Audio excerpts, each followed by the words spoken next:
Assalamualaikum bos. Kembali lagi bersama saya Amir Hidayat di channel Aku Anak Petani. Pada kesempatan sore hari ini, tepatnya kemarin pas sudah pemanenan ya bos ya. Lalu kita akan melakukan penyampaian lagi seperti biasa bos. Untuk pemanenannya itu seminggu 3 kali, di hari Selasa, kemudian hari Jumat, dan kemudian di hari Minggu. Jadi satu minggu 3 kali petikan. Dan alhamdulillahnya kemarin ini sudah dipetik bos, dan kemudian ini sudah ada yang merah lagi. Nah, jadi insya Allah besok di hari Jumat akan dilakukan pemetikan lagi. Untuk pemetikan kemarin itu mendapatkan 21 kilo ya bos ya. Dan ini nanti sudah mulai merah lagi dan akan dipanen lagi di hari Jumat. Saya tidak menunggu lama-lama merah di pohon ya bos ya. Jadi selagi kita bisa memetik 3 hari dalam satu minggu ya kita petik saja, karena saya menjualnya di pasar. Jadi 1 minggu 3 kali petikan. Nah, seperti itu. Ini aja kemarin sudah dipetik, sudah merah lagi ya bos ya. Jadi alhamdulillah. Nah, mari kita rawat buahnya agar tidak terjadi hal-hal yang tidak diinginkan. Nah, untuk perawatan buah sendiri bos, nah ini ya bisa kita lihat bersama-sama bos.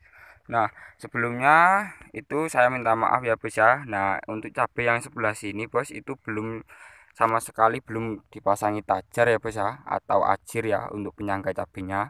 Karena itu tajarnya sudah di situ namun belum dipasang karena masih itu bos kering tanahnya. Takutnya kalau ada yang doyong terus kita pasangi tajar, nanti kalau kita batek ke arah sini otomatis akarnya akan putus, jadi sayang ya. Jadi untuk pemasangannya kita lanjutkan setelah ada hujan, jadi seperti itu. Jadi mungkin saking sibuknya ya bos ya, jadi untuk pemasangan tajar sendiri juga belum terpasang sampai segitunya ya. Apa gimana saya kurang tahu. Jadi oke lanjut bos. Setelah pemanenan saya rutin melakukan penyemprotan ya bos ya. Itu jangan sampai terlewat kalau itu kita untuk perawatan buah. Semoga tidak terjadi hal-hal yang tidak diinginkan. Oke, untuk mempersingkat waktu, yang pertama saya memakai insektisida bos. Nah, insektisida yang saya pakai di sini itu adalah Sentamek. Nah, insektisida Sentamek ini bos, ini berbahan aktif abamectin. Nah, itu berfungsi untuk membunuh kutu-kutuan bos. Nah, jadi kalau tanaman cabai kita daunnya itu keriting, otomatis kita harus memakai bahan aktif abamectin ini. Ini akarisida bisa membunuh kutu-kutuan maupun tungau ya bos ya.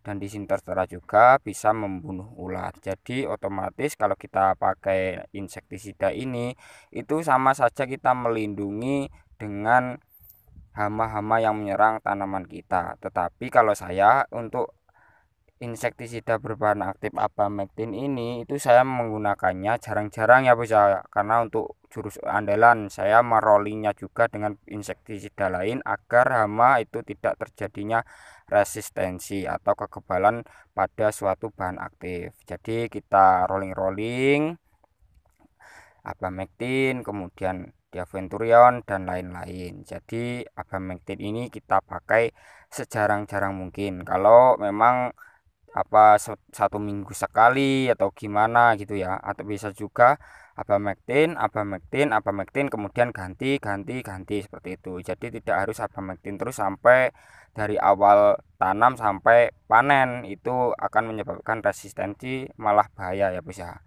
Nah, untuk dosisnya untuk abamectin sendiri itu sangat sedikit bos. Saya cuma menggunakan 10 ml per tangki 16 liter. Jadi abamectin ini kalau kita kelebihan dosis itu bahaya, akan dapat meracuni tanaman kita maupun membuat hama itu menjadi kebal seperti itu. Jadi kita menurut aturan pakai. Kalau memang hama itu sudah di ambang batas, itu baru kita melakukan penyemprotan dosis tinggi seperti itu, atau bisa dengan volume tinggi, jadi boros ya bos ya, seperti itu. Nah, untuk volume tinggi bos, nah yang dimaksud pada label pestisida volume tinggi itu contoh kita dalam satu apa, dalam 4.000 batang itu menghabiskan 6 tangki contohnya ya bisa kalau penyemprotan biasa. Namun kalau penyemprotan volume tinggi itu bisa sampai 8 sampai 9 tangki habisnya, dan dosisnya itu juga ditambah seperti itu. Yang tadinya kita memakai 8 mili sampai 10 mili, nah kita pakai 1 mili per liter air. Jadi otomatis 16 mili kita pakai seperti itu. Dosis volume tinggi, atau bisa dibilang untuk mengendalikan hama-hama yang sudah nakal ya bos ya. Terus kemudian untuk fungisidanya, untuk pencegahannya itu saya menggunakan antrakol bos. Nah, antrakol ini berbahan aktif propinep. Nah, ini fungisida ini berbentuk protektan atau protektif ya bos ya. Itu untuk mencegah terjadinya jamur yang menyebar. Jadi jamur itu kalau terkena air hujan dan tetesan air hujannya itu mengenai jamur, dan jamurnya itu terjadinya apa, bisa menular ke tanaman lainnya. Jadi kalau kita pencegahan menggunakan antrakol ini itu bisa menghalau mengantisipasi terjadinya jamur yang menyebar. Karena apa bos? Fungisida antrakol ini berbentuk tepung, dia akan melindungi tanaman kita dari luar, tidak masuk ke dalam sel jaringan tanaman kita ya bu ya, atau bisa dibilang itu tidak bisa menyembuhkan dari dalam, dia bisa menyembuhkannya dari luar. Nah seperti itu. Kalau kita semprotkan ke ini bos, ke buah cabai kita, nah otomatis dia akan melindungi putih-putih seperti ini bos. Nah seperti itu, berbeda dengan yang sistemik. Oke bos, kita lanjut yang sistemik. Oh iya, untuk dosisnya saya menggunakan 3 sendok per tangki 16 liter ya bos ya. Kemudian saya menggunakan fungisida skor bos. Nah biasanya saya itu menggunakan fungisida Startop kan bos. Nah untuk saat ini saya menggunakan fungisida skor. Nah karena fungisida skor ini berbahan aktif difluconazole yang tinggi ya bos ya. Kalau Amistartop itu difenoconazolnya itu 150 gram per liter. Kalau yang skor ini 250 gram per liter. Nah, kita juga harus memahami tentang ini, Bos. Nah, fungisida skor ini dosisnya cukup banyak, Bos. Nah, untuk mengantisipasi apa ya? Bisa dibilang untuk penyembuhan jamur. Nah, itu untuk antraknosa di labelnya itu 1 mili per liter air. Jadi, apa, Bos?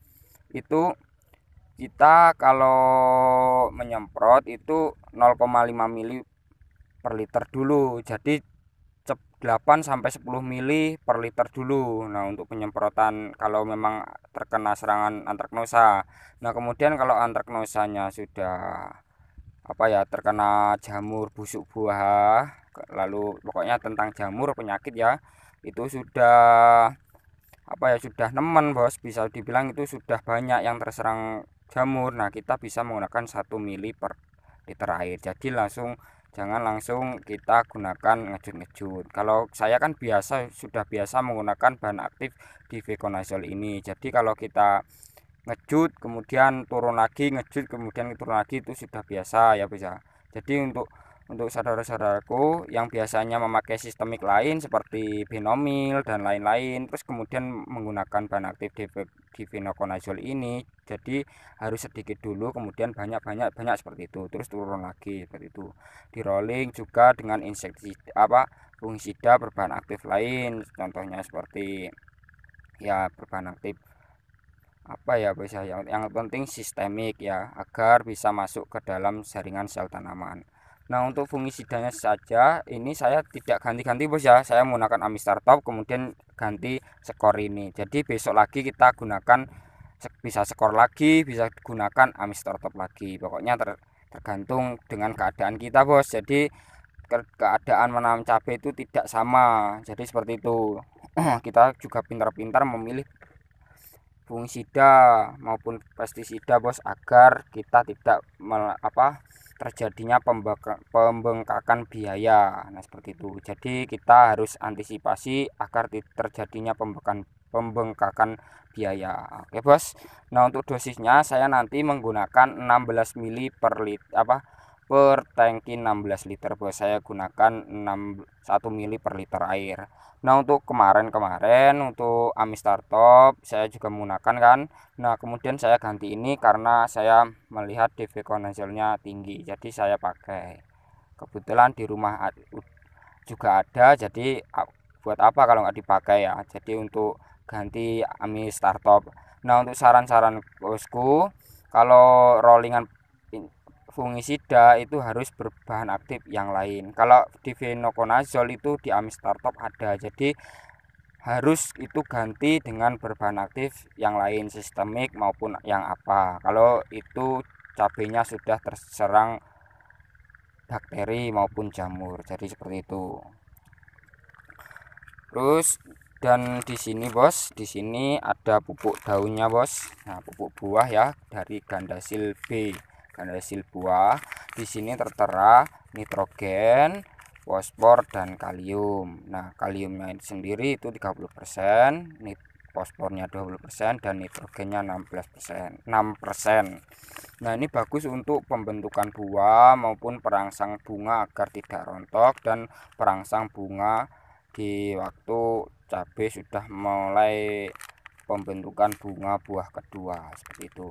Jadi Bos ya, untuk dosisnya sendiri karena ini untuk perawatan buah seharusnya dosisnya itu 2 sampai 3 sendok per tangki ya Bos ya. Nah, ini mungkin saya menggunakan 1 sendok. Nah, karena saya mix dengan ini Bos, pupuk monokalium fosfat. Nah, pupuk monokalium fosfat ini dari Pak Tani, MKP Pak Tani ya Bos ya. Ini untuk bagus untuk perangsang bunga agar tidak rontok dan menjaga buah, pembentukan buah dan lain-lain Bos. Dan menjadikan tanaman bisa ketahanan tanaman terhadap penyakit itu bisa pokoknya bisa diatasi kalau kita sering-sering menggunakan pupuk berkalium atau berfosfor. Jadi fosfor dan kalium di waktu pembuahan seperti ini, apalagi buah masih jaya-jayanya ya, masih merah merona, itu ya buah sedang pembentukan buah, kalau kita aplikasikan pupuk berunsur fosfat dan kalium itu buah akan bagus-bagus dan akan cepat bisa besar seperti itu dan berbobot. Nah, jadi kita lebih bisa menguntungkan diri kita sendiri ya Bos ya. Untuk selanjutnya, jadi kalau kita kekurangan unsur kalium nanti buahnya takutnya mudah terserang penyakit dan pembentukan buahnya tidak optimal. Kemudian untuk agar Bos ya, buah-buah pada cabai kita lurus-lurus, jangan lupa kita beri unsur hara boron. Nah, karena saya menggunakan ini, di sini ada unsur hara boronnya, dan lalu pupuk kemarin yang kita pupuk dulu ya, di situ ada unsur boron, ada unsur kalsium, fosfat dan lain-lain. Jadi pupuk pemukan kemarin sudah kita lengkapi dari bawah, kemudian kita lengkapi dari atas juga. Pokoknya itu jangan lupa Bos, untuk kalau menanam cabai itu tentang pemupukan dari bawah maupun pemupukan dari atas. Jadi untuk memelihara buah cabai kita agar tidak mudah terjadinya apa-apa ya. Pokoknya mudah terjadinya apa-apa itu bisa kita kalkulasi sendiri Bos ya, itu terjadinya apa.